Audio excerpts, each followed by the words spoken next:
5ാം ക്ലാസ്സിലെ അർദ്ധവാർഷിക പരീക്ഷ 2024 നടന്ന താരീഖ്, അതായത് കഴിഞ്ഞ വർഷം നടന്ന താരീഖിൻ്റെ ചോദ്യപേപ്പറാണിത്.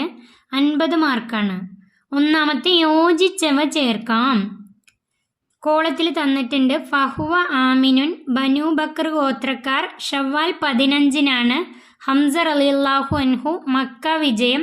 ഖുസാഅത്ത് ഗോത്രക്കാർ ഖൈബർ ഉപരോധം. ഒന്നാമത്തെ ചോദ്യം, ഹിജ്റ 8-ാം വർഷം. ഹിജ്റ 8-ാം വർഷം മക്ക വിജയം. മക്ക വിജയം നടന്നത് ഹിജ്റ 8-ാം വർഷമാണ്. 2. മുസ്ലിങ്ങളുടെ സഖ്യകക്ഷി. മുസ്ലിങ്ങളുടെ സഖ്യകക്ഷി ഖുസാഅത്ത് ഗോത്രക്കാർ.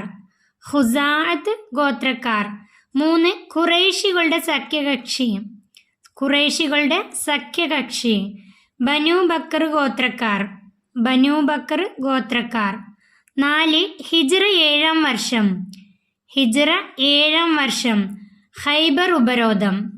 ഖൈബർ ഉപരോധം നടന്നത് ഹിജ്റ 7-ാം വർഷം. 5. ഉഹദ് യുദ്ധം ഉണ്ടായത്. ഉഹദ് യുദ്ധം ഉണ്ടായത് ഷവ്വാൽ 15-നാണ്. ഉഹദ് യുദ്ധം നടന്നത് ഷവ്വാൽ 15-നാണ്. അടുത്തത് 6. ഉഹദിൽ ഷഹീദായി. ഉഹദിൽ ഷഹീദായി ഹംസ റളിയല്ലാഹു അൻഹു. ഉഹദിൽ ഹംസ റളിയല്ലാഹു അൻഹു ഷഹീദായി. 7. വമൻ അഗ്ലക അലൈഹി ബാബഹു. വമൻ അഗ്ലക അലൈഹി ബാബഹു ഫഹുവ ആമിനുൻ. ഫഹുവ ആമിനുൻ. അടുത്ത ചോദ്യം, എണ്ണം എഴുതാം. 1. ബദറിൽ ശത്രുപക്ഷത്ത് ഉണ്ടായിരുന്ന അങ്കികൾ. ബദറിൽ ശത്രുപക്ഷത്ത് ഉണ്ടായിരുന്ന അങ്കികൾ 600. 600 അങ്കികളാണ് ഉണ്ടായിരുന്നത്. 2. ഖൈബറിൽ യഹൂദികളിൽ നിന്ന് കൊല്ലപ്പെട്ടവർ 93. ഖൈബറിൽ യഹൂദികളിൽ നിന്ന് കൊല്ലപ്പെട്ടവർ 93. 3. ഖൈബറിൽ സ്വഹാബികളിൽ നിന്ന് ഷഹീദായവർ. സ്വഹാബികളിൽ നിന്ന് ഷഹീദായവർ 15 പേർ. ഖൈബറിൽ സ്വഹാബികളിൽ നിന്ന് 15 പേർ ഷഹീദായി. 4. ഖന്തക്കിൽ കിടങ്ങ് കീറിയ സ്വഹാബികളുടെ എണ്ണം. അതിൻ്റെ ഉത്തരം 3000. ഖന്തക്കിൽ കിടങ്ങ് കീറിയ സ്വഹാബികളുടെ എണ്ണം 3000. 5. ഉഹദിൽ ശത്രുക്കളിൽ നിന്ന് കൊല്ലപ്പെട്ടവർ. ഉഹദിൽ ശത്രുക്കളിൽ നിന്ന് കൊല്ലപ്പെട്ടവർ 23 പേർ. ശത്രുക്കളിൽ നിന്ന് 23 പേർ കൊല്ലപ്പെട്ടു. അടുത്ത ചോദ്യം പൂർത്തിയാക്കാം. 1. ഉഹദിൽ നബി സല്ലല്ലാഹു അലൈഹി വസല്ലം തങ്ങളുടെ ശിരസിന് മുറിവേൽക്കുകയും ഡാഷ്. ഉഹദിൽ നബി സല്ലല്ലാഹു അലൈഹി വസല്ലം തങ്ങളുടെ ശിരസിന് മുറിവേൽക്കുകയും മുൻപല്ല് പൊട്ടുകയും ചെയ്തു. ശിരസിന് മുറിവേൽക്കുകയും മുൻപല്ല് പൊട്ടുകയും ചെയ്തു. 2. അബൂജഹലിനെ പോലെയുള്ള ശത്രു പ്രമുഖരുടെ നിലപാടാണ് ബദർ യുദ്ധം ഡാഷ്. അബൂജഹലിനെ പോലെയുള്ള ശത്രു പ്രമുഖരുടെ നിലപാടാണ് ബദർ യുദ്ധം അനിവാര്യമാക്കിയത്. ബദർ യുദ്ധം. 3. ചോദ്യം, ശത്രുക്കൾ സംഘടിതമായി വന്നതിനാൽ ഖന്തക്കിന് ഡാഷ്. ശത്രുക്കൾ സംഘടിതമായി വന്നതിനാൽ ഖന്തക്കിന് അഹ്സാബ് എന്നും പേരുണ്ട്. ഖന്തക് യുദ്ധത്തിന് അഹ്സാബ് യുദ്ധം എന്നും പേരുണ്ട്. 4. ഹിജ്റ 6-ാം വർഷം ദുൽഖഅദ മാസത്തിൽ നബി സല്ലല്ലാഹു അലൈഹി വസല്ലം ഉംറ ഡാഷ്. ഹിജ്റ 6-ാം വർഷം ദുൽഖഅദ മാസത്തിൽ നബി സല്ലല്ലാഹു അലൈഹി വസല്ലം ഉംറ ചെയ്യാൻ ആഗ്രഹിച്ചു. നബി സല്ലല്ലാഹു അലൈഹി വസല്ലം ഉംറ ചെയ്യാൻ ആഗ്രഹിച്ചു. 5. ഹിജ്റ 2-ാം വർഷം സഫർ മാസത്തിലാണ് പ്രതിരോധത്തിനുള്ള ഡാഷ്. ഹിജ്റ 2-ാം വർഷം സഫർ മാസത്തിലാണ് പ്രതിരോധത്തിനുള്ള അനുവാദം ലഭിച്ചത്. പ്രതിരോധത്തിനുള്ള അനുവാദം ലഭിച്ചത്. ഉത്തരം എഴുതാം. 1. മക്കയിൽ നിന്ന് എത്ര മൈൽ അകലെയാണ് ഹുദൈബിയ? മക്കയിൽ നിന്ന് എത്ര മൈൽ അകലെയാണ് ഹുദൈബിയ? അതിൻ്റെ ഉത്തരം 50. മക്കയിൽ നിന്ന് 50 മൈൽ അകലെയാണ് ഹുദൈബിയ. 2. ഖൈബറിൽ നബി സല്ലല്ലാഹു അലൈഹി വസല്ലം തങ്ങളെയും സ്വഹാബികളെയും കണ്ട യഹൂദികൾ എന്തു ചെയ്തു? ഖൈബറിൽ നബി സല്ലല്ലാഹു അലൈഹി വസല്ലം തങ്ങളെയും സ്വഹാബികളെയും കണ്ട യഹൂദികൾ എന്തു ചെയ്തു? അതിൻ്റെ ഉത്തരം അവരുടെ കോട്ടകളിൽ അഭയം തേടി മുസ്ലിങ്ങൾക്ക് നേരെ അമ്പെയ്തുകൊണ്ടിരുന്നു. അവരുടെ കോട്ടകളിൽ അഭയം തേടി മുസ്ലിങ്ങൾക്ക് നേരെ അമ്പെയ്തുകൊണ്ടിരുന്നു. 3. മക്ക വിജയത്തിൽ നബി സല്ലല്ലാഹു അലൈഹി വസല്ലം സൈന്യത്തെ 2 വിഭാഗമാക്കി എവിടെ വെച്ച്? മക്ക വിജയത്തിൽ നബി സല്ലല്ലാഹു അലൈഹി വസല്ലം സൈന്യത്തെ 2 വിഭാഗമാക്കി എവിടെ വെച്ച്? അതിൻ്റെ ഉത്തരം ദീ തുവയിൽ വെച്ച്. ദീ തുവയിൽ വെച്ച്. 4. ബദറിൽ ദരിദ്രരായ തടവുകാരിൽ ചിലർ മോചനം നേടിയത് എങ്ങനെയായിരുന്നു? ദരിദ്രരായ തടവുകാരിൽ ചിലർ മോചനം നേടിയത് എങ്ങനെയായിരുന്നു? മദീനയിലെ 10 പേർക്ക് വീതം എഴുത്തും വായനയും പഠിപ്പിച്ചു കൊടുക്കാമെന്ന വ്യവസ്ഥയിൽ. മദീനയിലെ 10 പേർക്ക് വീതം എഴുത്തും വായനയും പഠിപ്പിച്ചു കൊടുക്കാമെന്ന വ്യവസ്ഥയിൽ. 5. ഹുദൈബിയ കരാർ മൂലം മുസ്ലിങ്ങൾക്കുണ്ടായ നേട്ടങ്ങൾ എന്തെല്ലാം? ഹുദൈബിയ കരാർ മൂലം മുസ്ലിങ്ങൾക്കുണ്ടായ നേട്ടങ്ങൾ: അവർക്ക് നിർഭയം ഖുറൈശികളുമായി ഇടകലരാനും അവരെ ഇസ്ലാമിലേക്ക് ക്ഷണിക്കാനും കഴിഞ്ഞു. അവർക്ക് നിർഭയം ഖുറൈശികളുമായി ഇടകലരാനും അവരെ ഇസ്ലാമിലേക്ക് ക്ഷണിക്കാനും കഴിഞ്ഞു. വ്യക്തമാക്കാം. 1. ഹുദൈബിയ കരാറിലെ വ്യവസ്ഥകൾ. ഹുദൈബിയ കരാറിലെ വ്യവസ്ഥകൾ. അതിൻ്റെ ഉത്തരം മുസ്ലിങ്ങൾ ഇപ്പോൾ മക്കയിൽ പ്രവേശിക്കരുത്, മദീനയിലേക്ക് തന്നെ മടങ്ങുക, അടുത്ത വർഷം ഉംറ നിർവഹിക്കാം, 10 വർഷം പരസ്പരം യുദ്ധം പാടില്ല. അതിൽ നിന്നും 2 എഴുതിയാൽ മതി. മുസ്ലിങ്ങൾ ഇപ്പോൾ മക്കയിൽ പ്രവേശിക്കരുത്, മദീനയിലേക്ക് തന്നെ മടങ്ങുക, അടുത്ത വർഷം ഉംറ നിർവഹിക്കാം, 10 വർഷം പരസ്പരം യുദ്ധം പാടില്ല. അടുത്ത ചോദ്യം പൂരിപ്പിക്കാം. 1. വക്കുൽ ജാ അൽ ഹക്കു ഡേഷ് ഇന്നൽ ബാത്തില കാന സഹൂക്ക. അതിൻ്റെ ഉത്തരം വക്കുൽ ജാ അൽ ഹക്കു വസഹക്കൽ ബാത്തിലു ഇന്നൽ ബാത്തില കാന സഹൂക്ക. വക്കുൽ ജാ അൽ ഹക്കു വസഹക്കൽ ബാത്തിലു ഇന്നൽ ബാത്തില കാന സഹൂക്ക.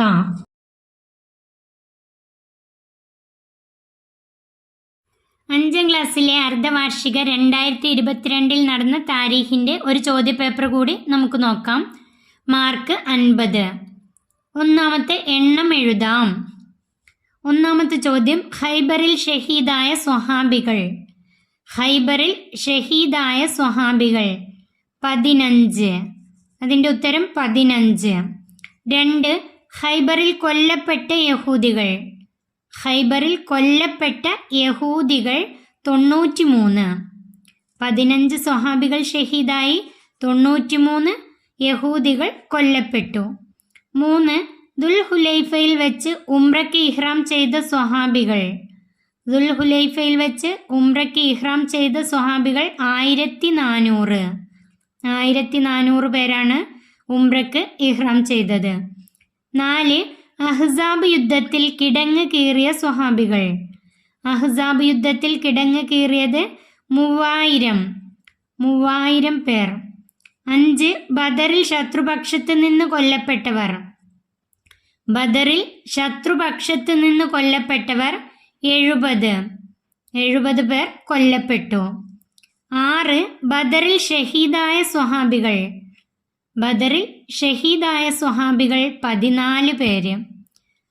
സ്വഹാബികൾ 14 പേർ ഷഹീദായി, ശത്രുപക്ഷത്ത് നിന്ന് 70 പേർ കൊല്ലപ്പെട്ടു. പൂർത്തിയാക്കാം. അതിൽ 1ാമത്തെ ചോദ്യം ഹിജ്റ 3-ാം വർഷം ഷവ്വാൽ മാസം 15-നാണ് ഡേഷ്. ഹിജ്റ 3-ാം വർഷം ഷവ്വാൽ മാസം 15-നാണ് ഉഹദ് യുദ്ധം നടന്നത്. ഉഹദ് യുദ്ധം നടന്നത്. 2. ഉഹദ് യുദ്ധത്തിൽ നബി സല്ലല്ലാഹു അലൈഹി വസല്ലം തങ്ങളുടെ ശിരസിന് മുറിവേൽക്കുകയും മുൻ ഡേഷ്. ഉഹദ് യുദ്ധത്തിൽ നബി തങ്ങളുടെ ശിരസിന് മുറിവേൽക്കുകയും മുൻപല്ല് പൊട്ടുകയും ചെയ്തു. മുൻപല്ല് പൊട്ടുകയും ചെയ്തു. 3. സമാധാനത്തിൻ്റെ സന്ദേശമാണ് പരിശുദ്ധ ഇസ്ലാം ഡേഷ്. സമാധാനത്തിൻ്റെ സന്ദേശമാണ് പരിശുദ്ധ ഇസ്ലാം വിഭാവനം ചെയ്തത്. പരിശുദ്ധ ഇസ്ലാം വിഭാവനം ചെയ്തത്. 4. അക്രമമല്ല ആത്മരക്ഷയാണ് ഇസ്ലാമിലെ ഡേഷ്. അക്രമമല്ല ആത്മരക്ഷയാണ് ഇസ്ലാമിലെ യുദ്ധങ്ങളുടെ ഉദ്ദേശ്യം.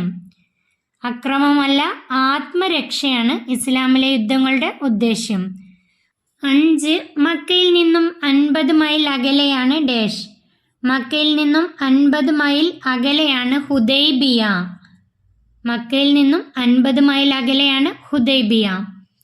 6. ഖൈബർ എന്ന പ്രദേശത്ത് യഹൂദികളാണ് ഡാഷ്. ഖൈബർ എന്ന പ്രദേശത്ത് യഹൂദികളാണ് താമസിച്ചിരുന്നത്. യഹൂദികളാണ് താമസിച്ചിരുന്നത്. വ്യക്തമാക്കാം. അതിൽ ഒന്നാമത്തെ ഖൈബർ ഉപരോധം ഹിജ്റ വർഷവും മാസവും. ഖൈബർ ഉപരോധം ഹിജ്റ വർഷവും മാസവും.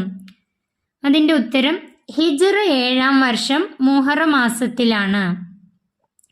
ഖൈബർ ഉപരോധം നടന്നത് ഹിജ്റ 7-ാം വർഷം മുഹറം മാസത്തിലാണ്. രണ്ടാമത്തെ ചോദ്യം, നബി സല്ലല്ലാഹു അലൈഹി വസല്ലമ ഹിജ്റയ്ക്ക് ശേഷം ഉംറ ചെയ്യാൻ ആഗ്രഹിച്ച ഹിജ്റ വർഷവും മാസവും. നബി തങ്ങൾ ഹിജ്റയ്ക്ക് ശേഷം ഉംറ ചെയ്യാൻ ആഗ്രഹിച്ച ഹിജ്റ വർഷവും മാസവും. അതിൻ്റെ ഉത്തരം ഹിജ്റ 6-ാം വർഷം ദുൽഖഅദ് മാസത്തിൽ. ഹിജ്റ 6-ാം വർഷം ദുൽഖഅദ് മാസത്തിൽ. 3. മദീനയിലെ ജൂതഗോത്രങ്ങൾ. മദീനയിലെ ജൂതഗോത്രങ്ങൾ. അതിൻ്റെ ഉത്തരം ബനു ഖൈനുക, ബനു ഖുറൈള, ബനു നളീർ. ബനു ഖൈനുക, ബനു ഖുറൈള, ബനു നളീർ. 4. അബൂജഹൽ കൊല്ലപ്പെട്ട യുദ്ധം. അബൂജഹൽ കൊല്ലപ്പെട്ട യുദ്ധം ബദർ യുദ്ധം. അബൂജഹൽ കൊല്ലപ്പെട്ട യുദ്ധം ബദർ യുദ്ധം. 5. നബി സല്ലല്ലാഹു അലൈഹി വസല്ലമ തങ്ങൾ സംബന്ധിച്ച യുദ്ധങ്ങൾക്ക് പറയുന്ന പേര്. നബി തങ്ങൾ സംബന്ധിച്ച യുദ്ധങ്ങൾക്ക് പറയുന്ന പേര് അസ്വത്ത്. സംബന്ധിച്ച യുദ്ധങ്ങൾക്ക് അസ്വത്ത് എന്നും നബി തങ്ങൾ സംബന്ധിക്കാത്ത യുദ്ധങ്ങൾക്ക് സരിയത്ത് എന്നും പറയുന്നു. 6. പ്രതിരോധത്തിനുള്ള അനുവാദം ലഭിച്ച വർഷവും മാസവും. പ്രതിരോധത്തിനുള്ള അനുവാദം ലഭിച്ച വർഷവും മാസവും. ഹിജ്റ 2-ാം വർഷം സഫർ മാസത്തിൽ. ഹിജ്റ 2-ാം വർഷം സഫർ മാസത്തിൽ. ഉത്തരം എഴുതാം. 1. സരിയത്ത് എന്നാൽ എന്ത്? സരിയത്ത് എന്നാൽ എന്ത്? ഉത്തരം നബി സല്ലല്ലാഹു അലൈഹി വസല്ലമ പങ്കെടുക്കാത്ത യുദ്ധങ്ങൾക്ക് സരിയത്ത് എന്ന് പറയുന്നു. നബി തങ്ങൾ പങ്കെടുക്കാത്ത യുദ്ധങ്ങൾക്ക് സരിയത്ത് എന്ന് പറയുന്നു. 2. ബദറിൽ തടവുകാരാക്കപ്പെട്ടവരിൽ ധനികരും ദരിദ്രരും മോചനം നേടിയത് എങ്ങനെയായിരുന്നു? ധനികരും ദരിദ്രരും മോചനം നേടിയത് എങ്ങനെയായിരുന്നു? 2 എഴുതണം. അതിൻ്റെ ഉത്തരം ധനികർ ധനം കൊടുത്ത് മോചിതരായി. ദരിദ്രരിൽ ചിലർ മദീനയിലെ 10 പേർക്ക് വീതം എഴുത്തും വായനയും പഠിപ്പിച്ചു കൊടുക്കാമെന്ന വ്യവസ്ഥയിൽ മോചിതരായി. അതിൻ്റെ ഉത്തരം ധനികർ ധനം കൊടുത്ത് മോചിതരായി. ദരിദ്രരിൽ ചിലർ മദീനയിലെ 10 പേർക്ക് വീതം എഴുത്തും വായനയും പഠിപ്പിച്ചു കൊടുക്കാമെന്ന വ്യവസ്ഥയിൽ മോചിതരായി. 3. ഹുദൈബിയ കരാർ മൂലം മുസ്ലിങ്ങൾക്ക് ഉണ്ടായ നേട്ടങ്ങളിൽ 2 എണ്ണം. ഹുദൈബിയ കരാർ മൂലം മുസ്ലിങ്ങൾക്കുണ്ടായ നേട്ടങ്ങളിൽ 2 എണ്ണം. അതിൻ്റെ ഉത്തരം അവർക്ക് നിർഭയം ഖുറൈശികളുമായി ഇടകലരാനും അവരെ ഇസ്ലാമിലേക്ക് ക്ഷണിക്കാനും കഴിഞ്ഞു. അവർക്ക് നിർഭയം ഖുറൈശികളുമായി ഇടകലരാനും അവരെ ഇസ്ലാമിലേക്ക് ക്ഷണിക്കാനും കഴിഞ്ഞു. അടുത്ത ചോദ്യം, ഖൈബറിൽ നിന്ന് ലഭിച്ച അനീമത്തുകൾ നബി സല്ലല്ലാഹു അലൈഹി വസല്ലമ എന്തു ചെയ്തു? ഖൈബറിൽ നിന്ന് ലഭിച്ച അനീമത്തുകൾ നബി സല്ലല്ലാഹു അലൈഹി വസല്ലമ എന്തു ചെയ്തു? അതിൻ്റെ ഉത്തരം അവയെല്ലാം നബി തങ്ങൾ സ്വഹാബികൾക്ക് ഭാഗിച്ചു കൊടുത്തു. അവയെല്ലാം നബി തങ്ങൾ സ്വഹാബികൾക്ക് ഭാഗിച്ചു കൊടുത്തു. ഈ ചോദ്യപേപ്പർ ഇവിടെ അവസാനിക്കുന്നു. 5ാം ക്ലാസ്സിലെ പ്രിയപ്പെട്ട കുട്ടികൾക്ക് വീഡിയോ ഉപകാരപ്പെട്ടാൽ ചാനൽ സബ്സ്ക്രൈബ് ചെയ്യാത്തവർ സബ്സ്ക്രൈബ് ചെയ്യാനും വീഡിയോക്ക് ഒരു ലൈക്ക് ചെയ്യാനും മറക്കല്ലേ.